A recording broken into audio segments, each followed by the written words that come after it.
Et bien sûr, le conseil départemental est, disons, bien dans sa mission. La mission est d'accompagner toutes les politiques visant à apporter de la sécurité, à apporter du bien-être dans ce pays-là. Le pays connaît une vague de violence inouïe et sans précédent, on va dire. C'est normal que le conseil départemental y soit pour accompagner, pour porter sa volonté, pour dire aussi ce qu'il fait en matière de prévention, en matière d'accompagnement, mais pour aussi inciter l'État aussi à se donner les moyens de la sécurité du pays. Et nous, la présidente du département a bien dit au préfet que le conseil, sa collectivité sera là aux côtés de l'État. Nous allons relayer partout dans tous nos bureaux, disons, l'information, cette volonté de faire en sorte que les Guadeloupéens puissent considérer qu'avoir une arme, ce n'est pas quelque chose, on va dire, de facile, d'anodin. Cela peut être moteur de violence. Nous suivons depuis quelques jours, disons, l'évolution des choses en Belgique. On a vu l'arrestation tout dernièrement, c'est-à-dire que ces terroristes sont encore actifs. Et ce que dit le président Hollande depuis tantôt, bon, parfois, c'est répercuté au plan national avec un peu de polémique, mais ces terroristes sont là, actifs tant en France qu'à Bruxelles. Et on l'a vu ce matin, on a quand même des dizaines de morts. Nous condamnons, là où nous sommes en tant que citoyens du monde, disons, ces attentats, et nous adressons bien sûr notre sympathie à l'ensemble des victimes et des parents des victimes. Il faut encore garder le cap et tenter d'inculquer, disons, un peu plus d'humanité dans nos politiques, mais aussi dans le rapport au quotidien, dans le vivre ensemble. Il faut qu'il y ait de l'humanité, le respect de la vie. Et cela va toucher un peu plus loin. Ça va toucher le monde de l'information. Comment on rapporte l'information. Ça va toucher aussi le monde économique. Comment on accompagne ceux qui souffrent. Ça va toucher aussi le monde culturel. Le cinéma ne peut pas rester, disons, simplement dans la violence, dans les enquêtes sur les meurtres. Et les enfants regardent ça dès le jeune âge. Il y a peut-être à regarder un autre modèle culturel. Moment très important pour le conseil régional. Tout d'abord, commencer mes propos en ayant une pensée particulière pour Bruxelles, pour les deux attentats qui viennent d'avoir lieu. Il y a déjà 28 morts, ce qui veut dire que la violence est bien présente. Encore plus ailleurs, mais surtout en Guadeloupe.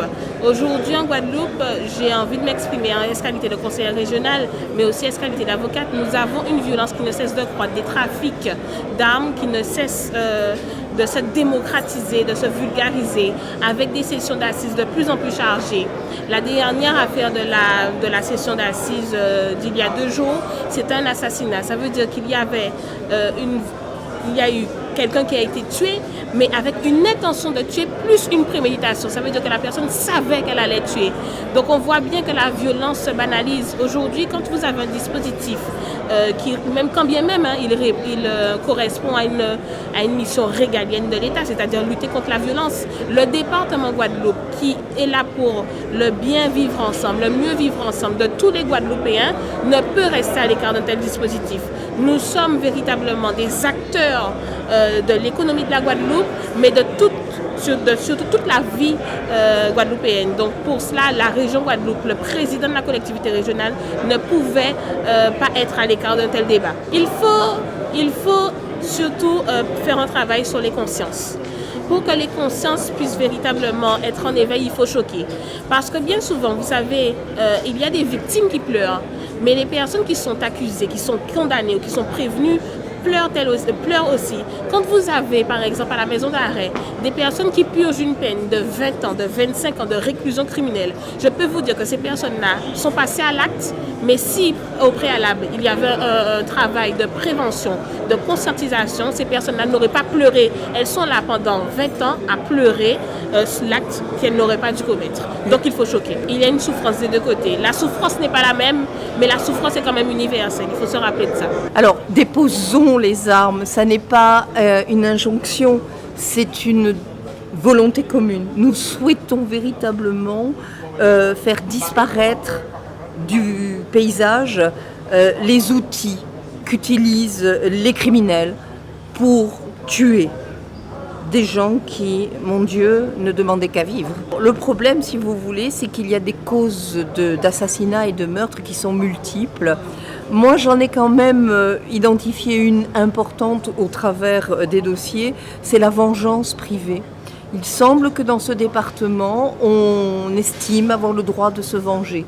Or, je crois qu'il est important de rappeler qu'on ne se fait pas justice soi-même. Nous sommes là pour exercer la justice. La vengeance privée ne doit pas exister. Si vous voulez avoir une arme, c'est prendre le risque de s'en servir et c'est prendre le risque de se la faire voler aussi. Et ce sont ces armes-là, cette armerie cachée que nous voulons soustraire à l'attention des criminels et des délinquants. Il y a eu un bruit selon lequel il y avait un trafic d'armes. Ce que nous pouvons affirmer aujourd'hui, c'est qu'il y a un trafic de stupéfiants. Et dans le cadre de ce trafic de stupéfiants, on trouve souvent des armes. Mais il n'y a pas, et je le dis très clairement, nous n'avons pas aujourd'hui de preuves de ce qu'il y ait un trafic d'armes avec de multiples armes qui rentreraient sur le département. Je crois qu'il faut apaiser cette crainte. Nouvelle campagne 2016, déposons les armes. Vous l'avez rappelé, c'est déposons les armes et non plus déposer les armes. Ce n'est pas un ordre. C'est vraiment une invitation collective à déposer, je dirais, ces armes qui nous amènent à avoir jour après jour un décompte macabre d'homicides, de crimes, de vols à main armée, d'agressions. C'est insupportable. Nous ne pouvons pas rester insensibles face à cette situation de violence ici que nous subissons je dirais, au quotidien en Guadeloupe. Et c'est vraiment tout le sens de cette mobilisation citoyenne que nous avons appelée de nos voeux ce matin. Déposons les armes. Oui, vous l'avez rappelé, il y a cette campagne au-delà de la dénomination, qui est symbolique mais importante en termes d'action collective. Elle voit aussi cette nouvelle opération 2016, un élargissement du partenariat, puisque ce partenariat, nous l'avons fait élaborer en liaison étroite avec les collectivités, au premier rang desquelles le conseil régional, le conseil départemental, mais aujourd'hui l'ensemble des maires de Guadeloupe, qui vont la relayer sur le territoire de leur commune, prendre des initiatives en ce sens et surtout mobiliser leur police municipale, puisqu'il sera possible de déposer les armes à la brigade de gendarmerie, au commissariat de police, mais aussi auprès des policiers municipaux habilités. Et ce, tout au long de l'année, puisque cette campagne ne se limite pas à quelques semaines, mais va se poursuivre jusqu'à la fin de l'année 2016. Bien sûr, nous sommes dans un état de droit et il convient vraiment de faire confiance à la justice, de faire confiance à l'engagement opérationnel des forces de gendarmerie, de police sur le terrain.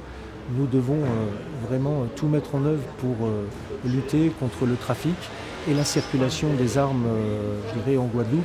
Et c'est tout le sens aussi de l'engagement qui est celui de la procureure générale, des procureurs de Pointe-à-Pitre et de Basse-Terre, et le mien depuis le début de l'année 2016, puisque nous avons décidé d'engager des actions fortes. Je pense notamment aux opérations ciblées de contrôle des véhicules, des scooters. Je pense aussi aux perquisitions qui sont opérées sur réquisition du procureur de la République. Je pense au travail je dirais approfondi de coordination entre la préfecture et les parquets de Pointe-à-Pitre et de Basse-Terre en matière d'examen des demandes de détention, du renouvellement des autorisations de détention d'armes. Il y a ce travail qui se fait désormais au quotidien avec les procureurs. Je pense encore à la création de ce groupe local de traitement de la délinquance spécialisé dans la lutte contre le trafic et la circulation des armes, qui s'est réuni il y a peu à Pointe-à-Pitre sous l'autorité du procureur et qui a permis de définir des actions opérationnelles qui sont mises en œuvre par nos forces sur le terrain.